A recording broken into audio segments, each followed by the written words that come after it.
अस्सलामुअलैकुम सामीन। 18 जिल्हिज्जा 7 जुलाई है। ख़बर का उन्वान है रेलवे के 3 अफसर गिरफ़्तार।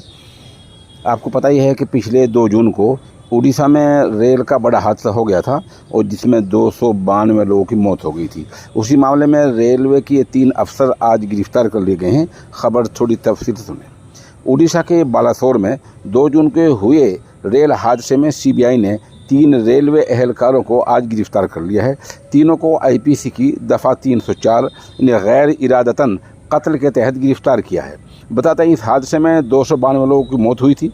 जिन 3 रेलवे एहलकारों को गिरफ्तार किया गया है उनमें अरुण कुमार महत junior engineer, MD Aamir Khan junior section engineer और पापू कुमार टेक्नीशियन शामिल हैं। इन तीनों को आज गिरफ्तार कर लिया गया है। इनके खिलाफ आईपीसी की दफ़ा 201 ये भी जोड़ी गई है। इसमें गफलत बरतना शामिल हैं।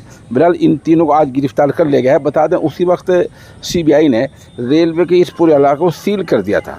जांच जारी है मामले की। और आपको पता है कितना बड़ा हादसा होता, पूरे मुल्क में गम का माहौल था। उसी मामले में इन तीनों को आज गिरफ्तार कर लिया गया है।